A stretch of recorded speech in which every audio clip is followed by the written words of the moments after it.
Miércoles 22 de febrero 2019. Muy buena noche. Le saludamos a usted con mucho cariño y aprecio. Gracias por estar en sintonía del análisis de la noticia a la medida. Muy buena noche para ti también, Sandy. Buenas noches, Julio. Iniciamos con esta emisión de análisis de la noticia. Hay temas interesantes. Hablaremos acerca de la economía nacional y cómo podría afectar a algunos sectores. Pero ¿qué te parece si iniciamos de una vez con nuestros titulares? Me parece. Bienvenidos. Familias en riesgo por caída en el precio del café. Exploramos las razones detrás de los precios bajos a nivel internacional. Niñez vulnerable al delito de trata. Tan solo el año pasado fueron presentadas casi 20.000 denuncias de violencia contra la niñez y adolescencia.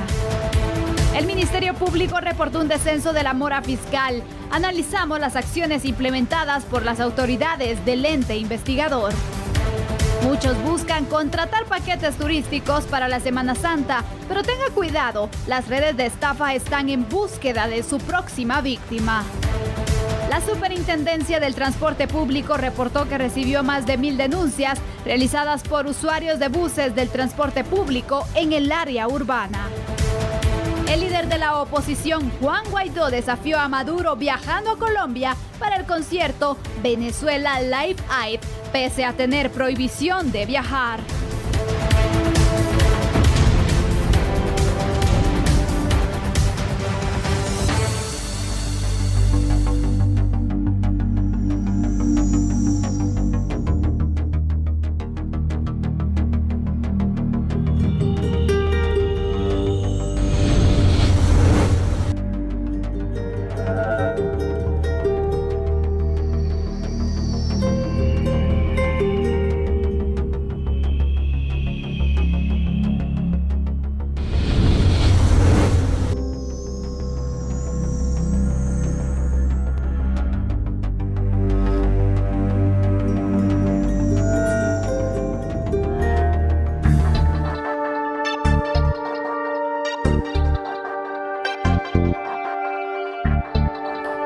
Hablando de esta situación que podría afectar a muchas familias, porque ante la caída internacional del precio del café se avisora un escenario sombrío para más de 125.000 familias que dependen de la producción del aromático. Establecen así los representantes de Ana Café.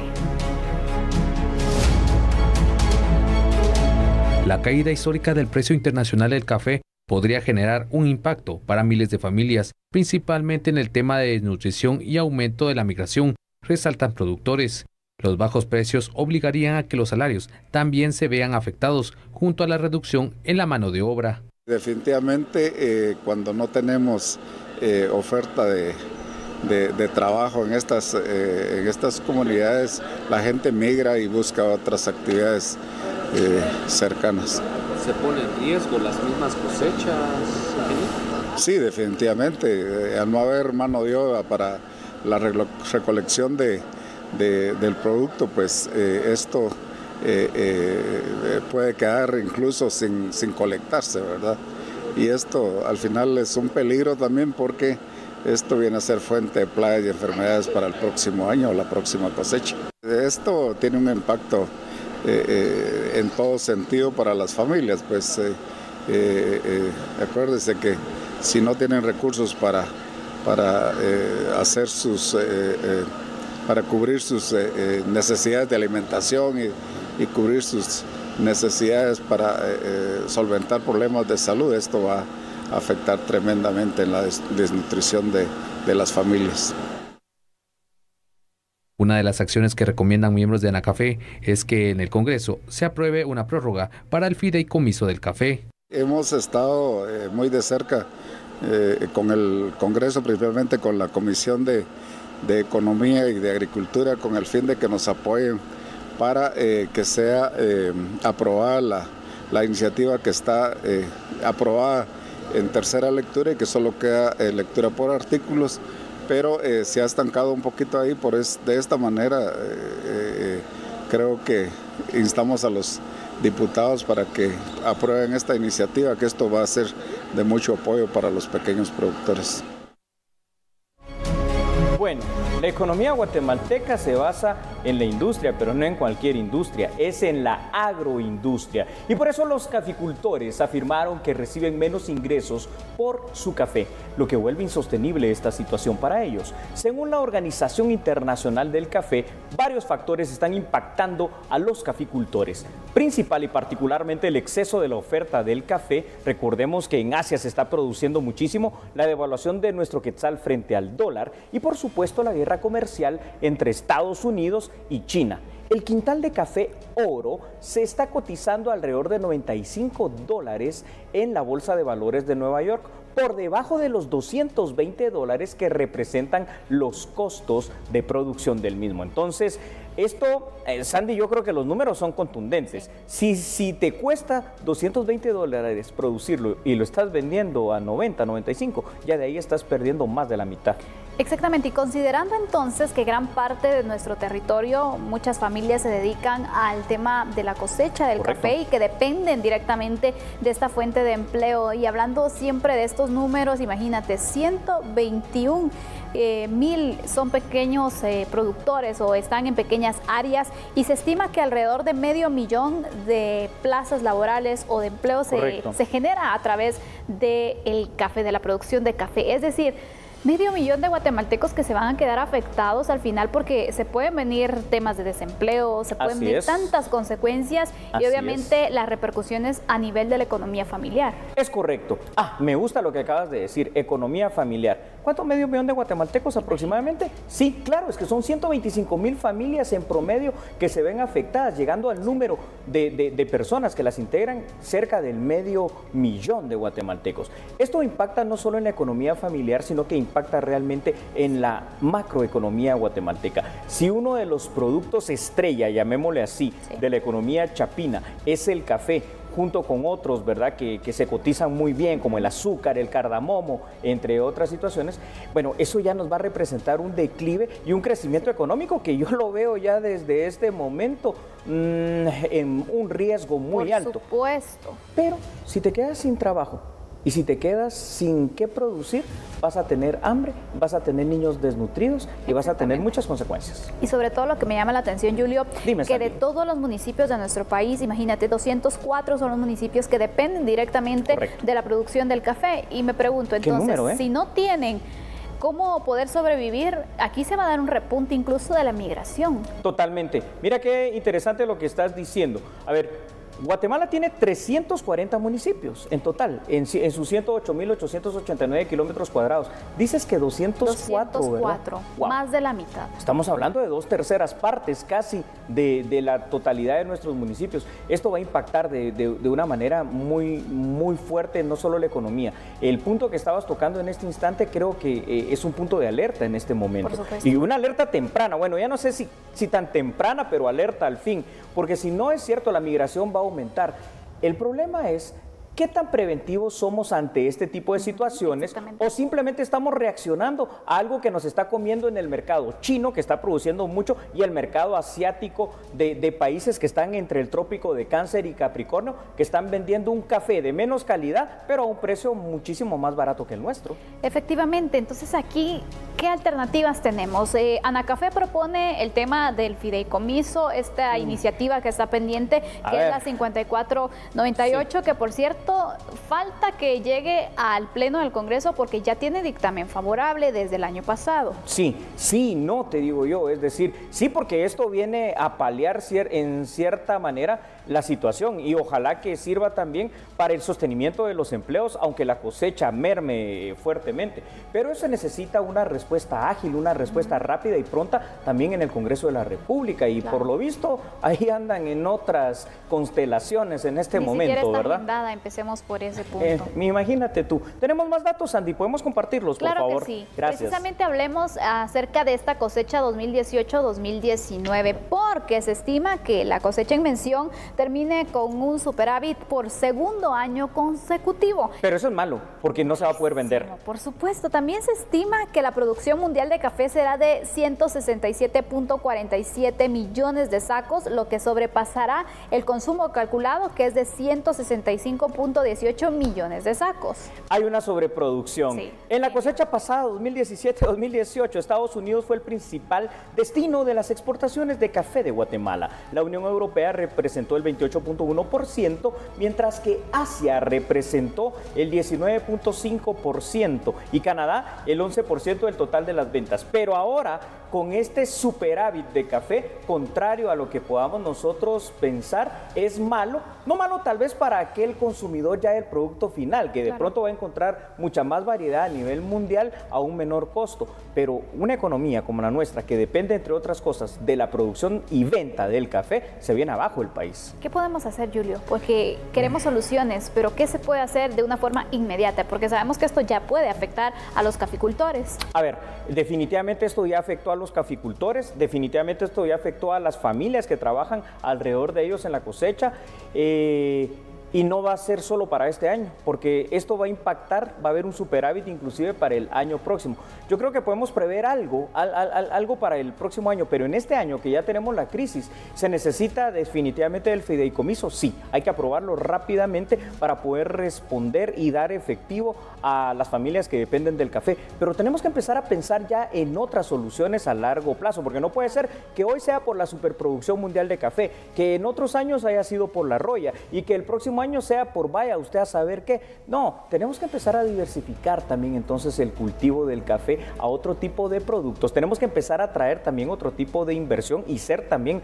nuestra inversión guatemalteca en otro tipo de industria, que puede ser siempre agrícola, pero con otras cosas, Andy. El café no se ve que sea el producto más sólido en el mercado mundial. Capacitar, dices tú, a los productores, sí, para que al momento de que se dé esta crisis, por ejemplo, ellos puedan utilizar de café a otro cultivo. Porque si se tiene entonces también el terreno y todo, tenemos que ver qué se puede cultivar en este mismo, ¿verdad? Porque sabemos que por niveles de altura y demás, pues obviamente café premium. Tiene que evaluar entonces. Ay, ¿por qué no aprovechamos eso? Pueden producir café muchos países y casi con esto concluimos el tema, pero pocos países van a producir café, como el café colombiano, como el café guatemalteco y café de algunas regiones de Brasil. Eso tenemos que explotarlo de mejor manera.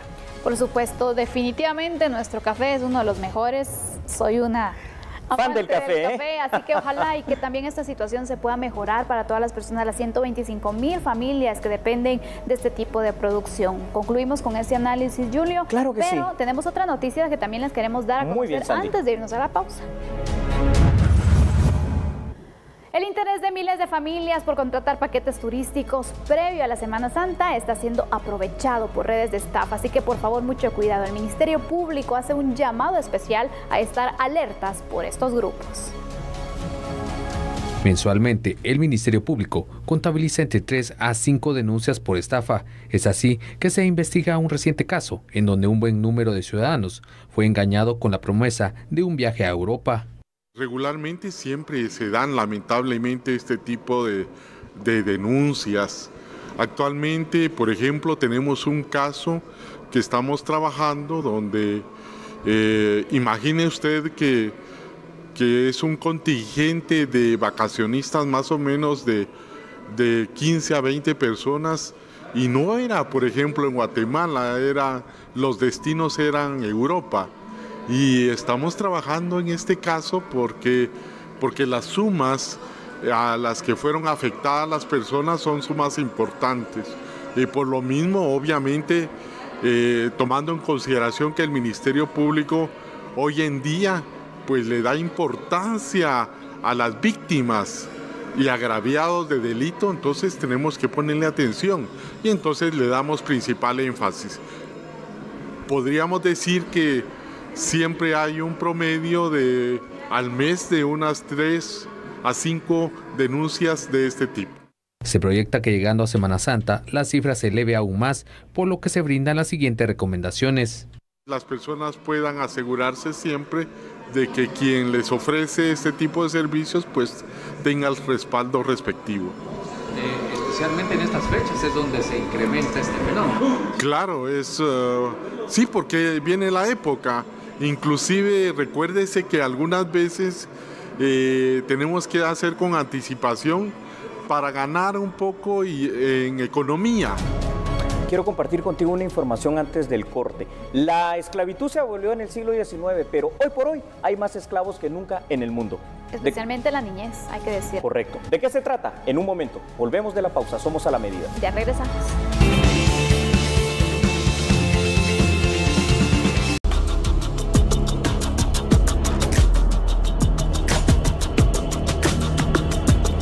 Gracias por continuar con nosotros. El Refugio de la Niñez presentó un informe sobre la violencia contra este sector y también contra la adolescencia correspondiente al 2018.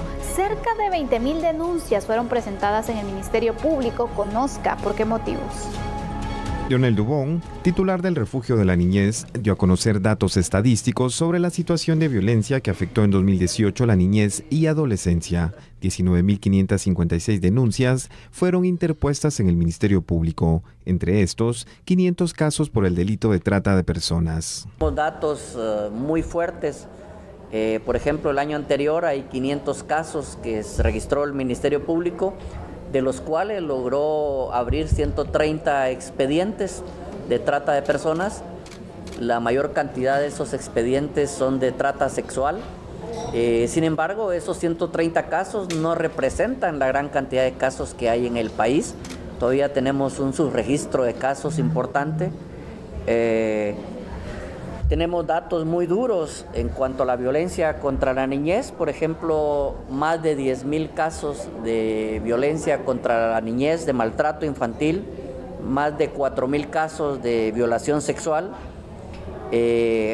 casi 2,000 casos de agresión sexual y solo se registran 130 casos de trata. Por aparte, se firmó un acuerdo de cooperación con la organización norteamericana Salvando a las Personas de la Esclavitud y la Explotación, con el objetivo de fortalecer el trabajo de atención integral de niños, niñas y adolescentes víctimas de trata de personas. Estamos muy contentos de estar aquí en Guatemala. Ese día nos hemos esperado por mucho tiempo por estar aquí en Guatemala para firmar ese convenio con Refugio de la Niñez. We work in about 22 different countries, assisting law enforcement and supporting aftercare.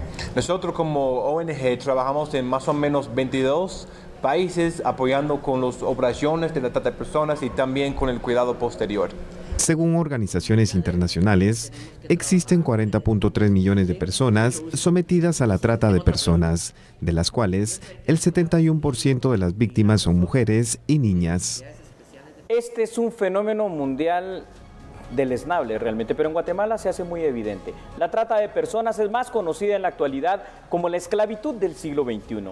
A pesar que la esclavitud, como bien dijimos, fue abolida en el siglo XIX, ahora hay más esclavos y personas sometidas a la servidumbre que cuando esta era legal. En números, si usted quiere tenerlos, se estima que alrededor del mundo hay por lo menos 27 millones de personas afectadas por cualquiera de las formas de trata de personas. Contemporáneamente, la trata de personas se manifiesta entonces de múltiples facetas. La explotación sexual y pornografía de adultos o pornografía infantil, el tráfico de órganos, el sometimiento a servidumbre, la niñez, entre otros, ¿verdad? Puede ser uno de los grandes grupos vulnerables y se vuelve una presa fácil para las grandes redes transnacionales de tratantes. A ver, tú recuerdas aquellas películas de Liam Neeson, precisamente, ¿no? De Búsqueda Implacable. Bueno, pues eso que usted vio en la película realmente pasa y más, porque la trata de personas es uno de los 3 negocios ilegales, obviamente, claro, que más dinero producen en el mundo.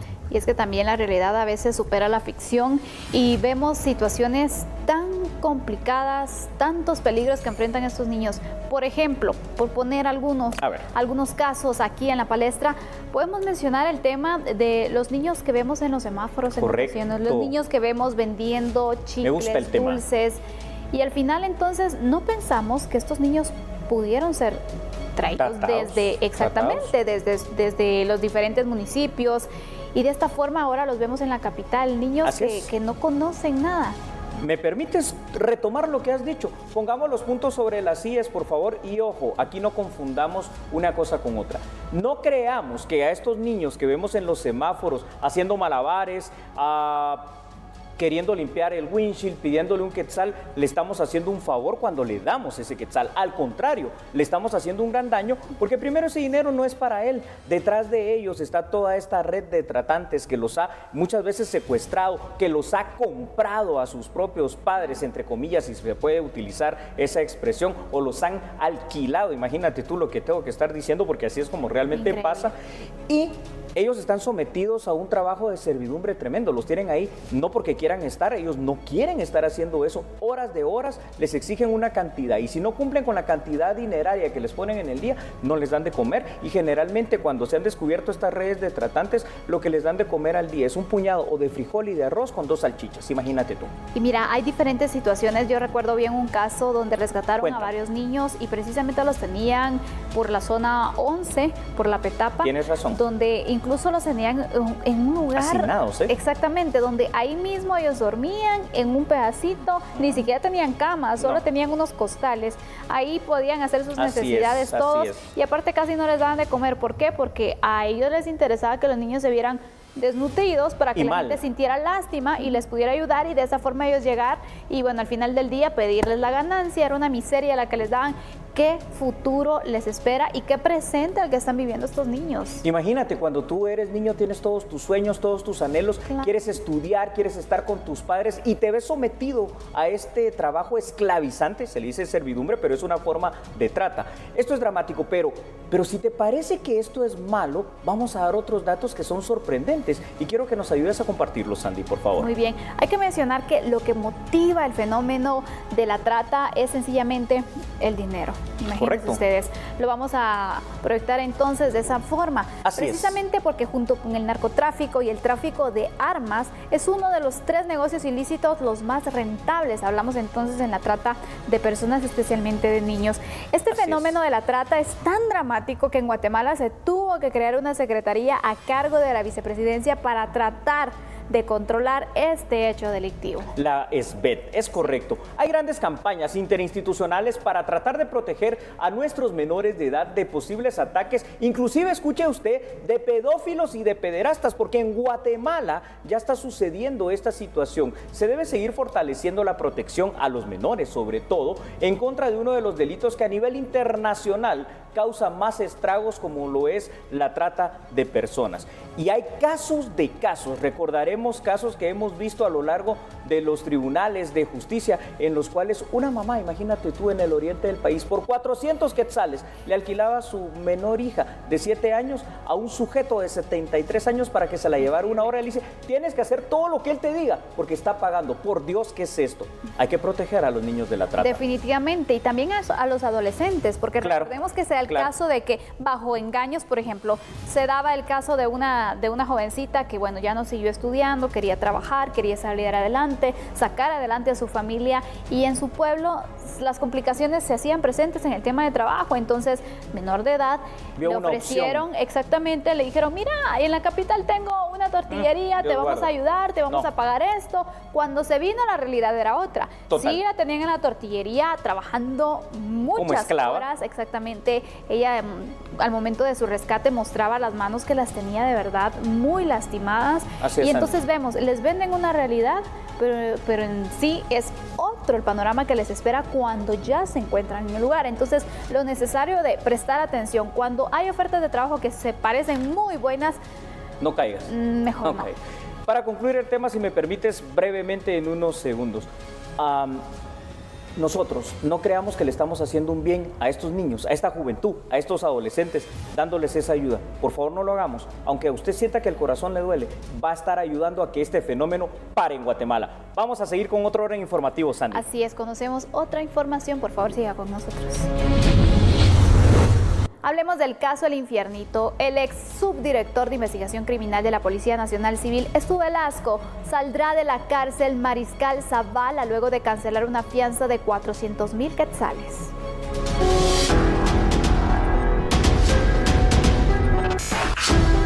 Stu Velasco junto al exministro de Gobernación Carlos Bielman, los expolicías Francisco Huarcas, Axel Martínez y Víctor Ruiz quedaron en prisión preventiva desde noviembre de 2018, cuando la jueza Claudia Domínguez aceptó la petición del Ministerio Público que quedaran recluidos en la cárcel Mariscal Zavala para ser investigados por ejecuciones extrajudiciales en el caso El Infiernito.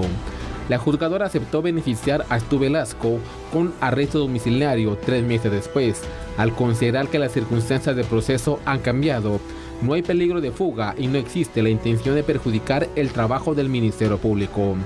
Este viernes Stu Velasco hizo efectiva la fianza de 400,000 quetzales que le impuso la jueza para obtener un arresto domiciliario. El martes 26 de febrero la Fiscalía Especial debe entregar en el Juzgado A de Mayor Riesgo la investigación final del caso El Infiernito en contra de los 5 acusados. El Ministerio Público impugnó la libertad condicional que se le otorgó a Stu Velasco, al considerar que una medida sustitutiva puede perjudicar el desarrollo del proceso. A ver, sabes que hoy el Ministerio Público informó que descendió la mora fiscal, pero Sandy, si no me permites, vamos a explicar de qué manera al regresar. Así es, siga con nosotros porque ya volvemos. Somos a la medida.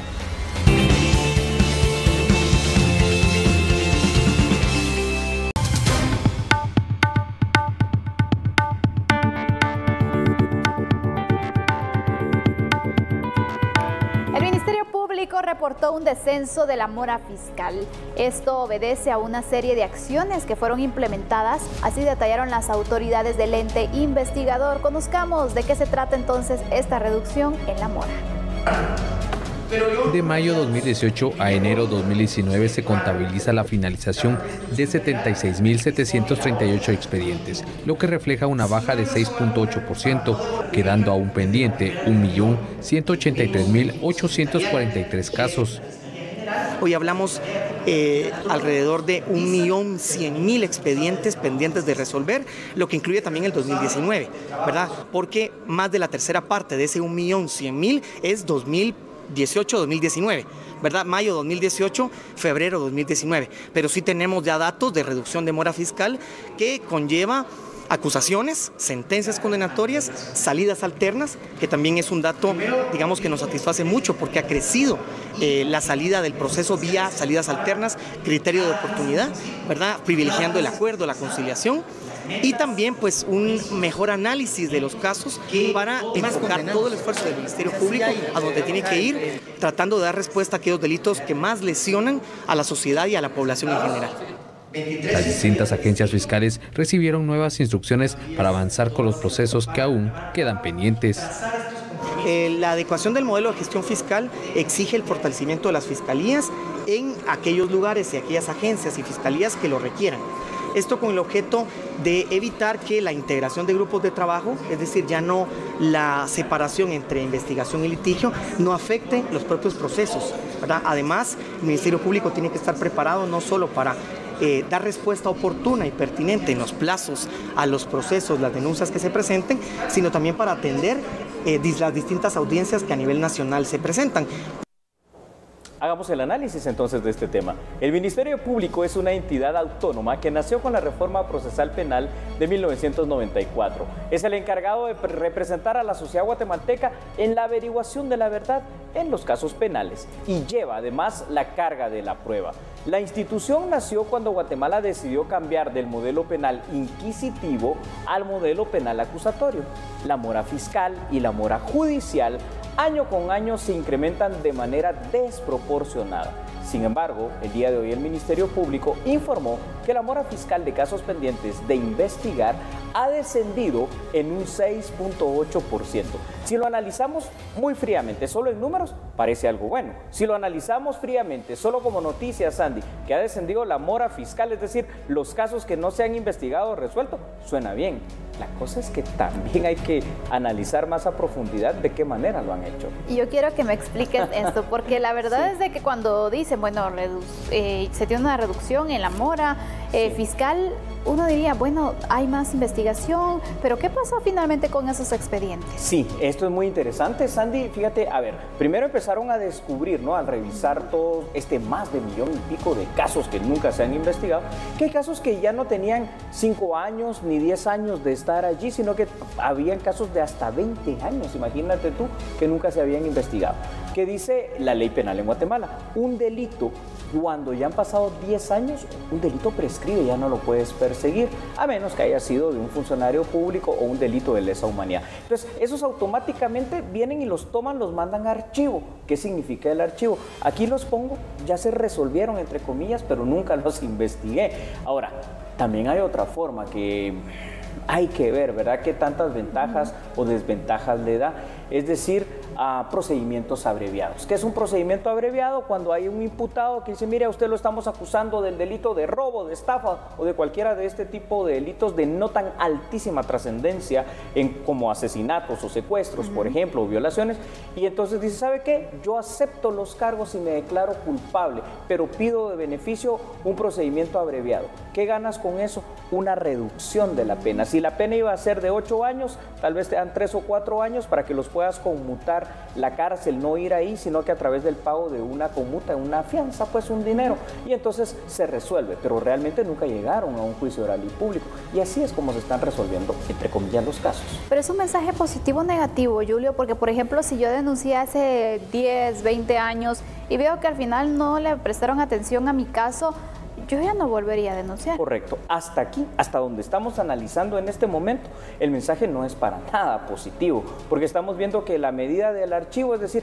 ahorita lo cierro temporalmente y después lo reabro, nunca se reabren, ¿verdad? Porque no, claro, si no lo hicieron en 10, en 15 o en 20 años, no lo van a hacer nunca. Y lo otro, es decir, resulta muy cómodo, porque, bueno, mire, sentencia condenatoria, sí, pero ni siquiera llegaron a juicio oral y público, fue porque el imputado dijo, ¿sabe qué? Póngame una pena chiquita, pues le pago y me voy y libro la cárcel. No sé qué tan bueno sea esto, o si de alguna manera no estamos cumpliendo con el cometido del Ministerio Público. Hay una gran carencia, primero de presencia. No puede ser que solo el 34% del país cuente con presencia de ellos, ¿no? Hay muchos municipios que no tienen la presencia del Ministerio Público y por lo tanto los niveles de impunidad también, hay que decirlo, son más altos. Pero tenemos otros datos, Julio, que yo quiero que los expongamos para seguir analizando este tema que la verdad preocupa, porque aún se reporta una mora fiscal de casos por investigar que supera 1 millón. Wow. Imagínate, una de las formas que el Ministerio Público ha optado para declarar que estos casos han terminado es enviarlo a la figura del archivo. La cual ya explicamos, ¿verdad, Sandy? Entonces, pero ampliémoslo. El archivo es simple y sencillamente engavetar un caso, ¿no? Decir, no se ha podido concluir, nunca lo llevamos a debate ni a juicio, eventualmente entonces lo reabrimos en algún determinado momento, pero esa no representa una solución final. Ahora, si nos amplías un poquito la otra figura que ya hemos comentado. Por supuesto.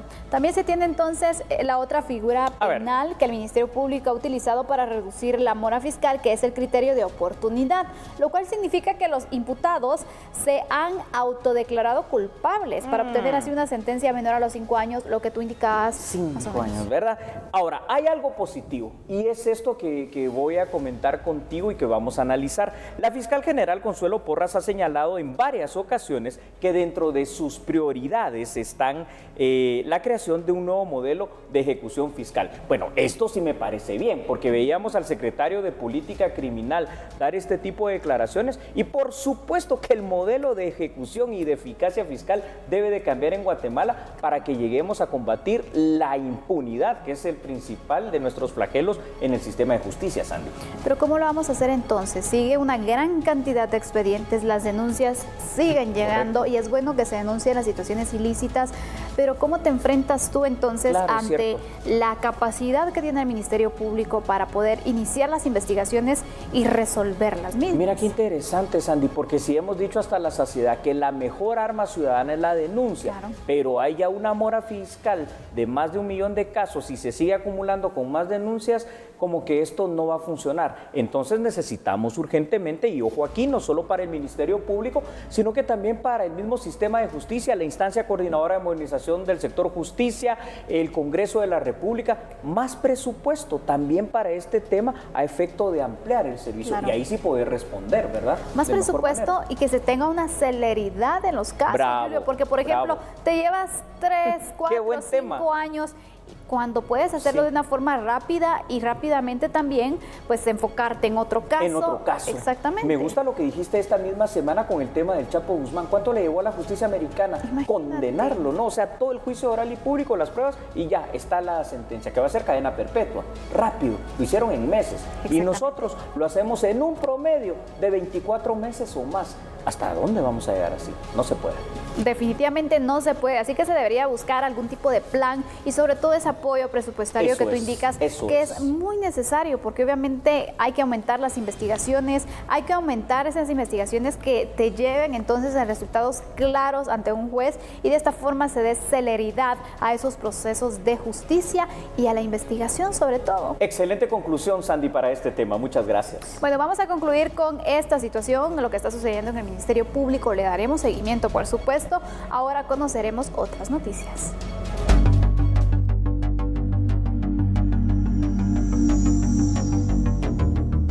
La Superintendencia de Transporte Público reportó más de 1000 denuncias realizadas por usuarios de buses en el área urbana.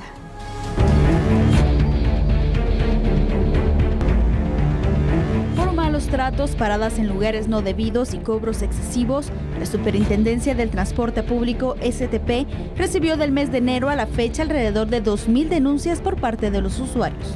Según los representantes, durante una mesa de trabajo en el Congreso de la República, los cobros excesivos van de 1 quetzal con 10 centavos hasta los 5 quetzales. Estas denuncias recibidas al 1551 provienen de los usuarios del área urbana, por lo que indicaron que darán seguimiento durante las siguientes reuniones con representantes de las empresas que prestan este servicio. Entonces, en este momento, Sandy, vamos a hablar del tema de Venezuela, pero antes, ¿nos permites hacer una pausa junto con nuestros televidentes? Ya volvemos.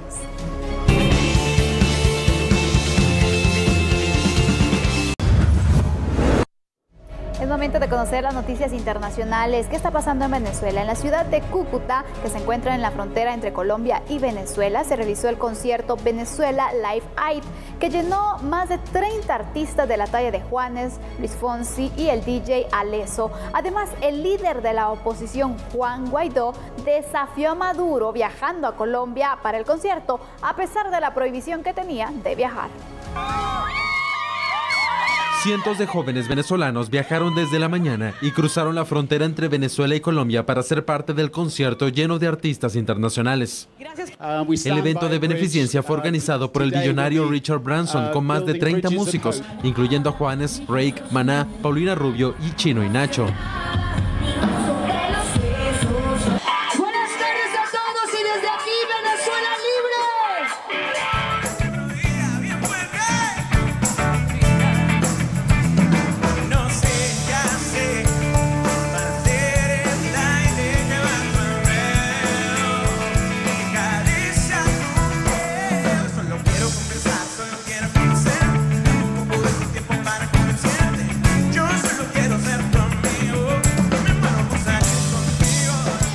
Con banderas venezolanas y una emoción visible, los jóvenes venezolanos pasaron por cercas y cruzaron el río Táchira, que sirve como límite entre los dos países. Este concierto no ha sido el primero que intenta aliviar la tensión en la álgida frontera entre Colombia y Venezuela, pero viene en un momento cumbre para la crisis política del país sudamericano. 600 toneladas de ayuda humanitaria donadas principalmente por Estados Unidos han estado almacenadas por 2 semanas en el puente Tienditas. Maduro niega que haya una crisis humanitaria en su país, asegura que la ayuda humanitaria es parte de un complot estadounidense que busca derrocar a su gobierno. Los militares colocaron un tanque y varios contenedores en medio del puente Tienditas para bloquear el ingreso de la ayuda humanitaria. En Venezuela, pobladores de San Antonio intentaban ver el concierto que apoya a la oposición. Muchos se reunieron alrededor de pequeñas televisiones para ver el desfile de artistas que se presentaron en el evento. La esperanza de los organizadores del concierto fue presionar a Maduro para que permita la entrada de la ayuda humanitaria y crear las condiciones para que tome el poder un gobierno de transición. Ayer en la avenida le dijeron,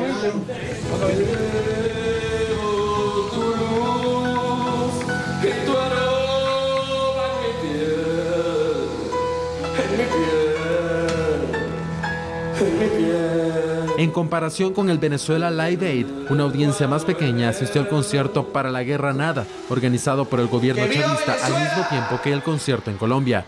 El enfrentamiento político y diplomático se convirtió en una guerra de bandas.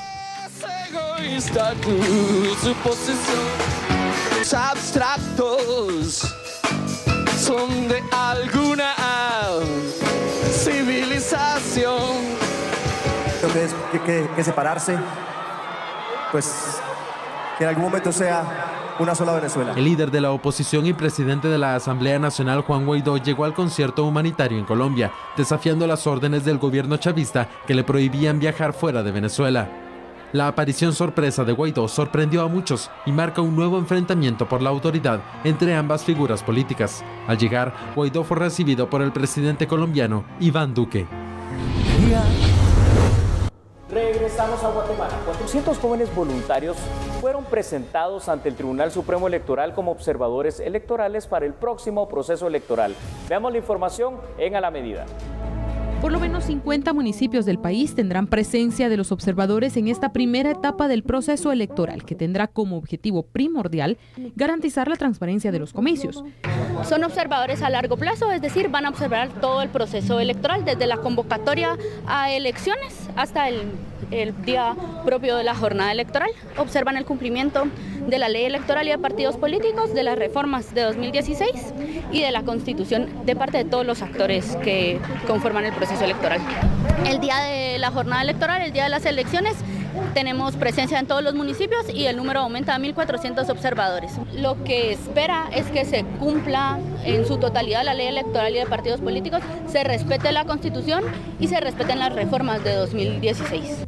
Por su parte, uno de los representantes de los observadores asegura que esta es una oportunidad para fortalecer la institucionalidad y la democracia del país. Considera que el proceso electoral 2019 es una oportunidad para la ciudadanía guatemalteca de continuar fortaleciendo la institucionalidad democrática del proceso electoral con un ambiente de confianza y respeto y convivencia pacífica. De esta manera finalizamos. Gracias por su sintonía durante toda esta semana. Feliz noche. Así es, feliz noche. Hasta el lunes.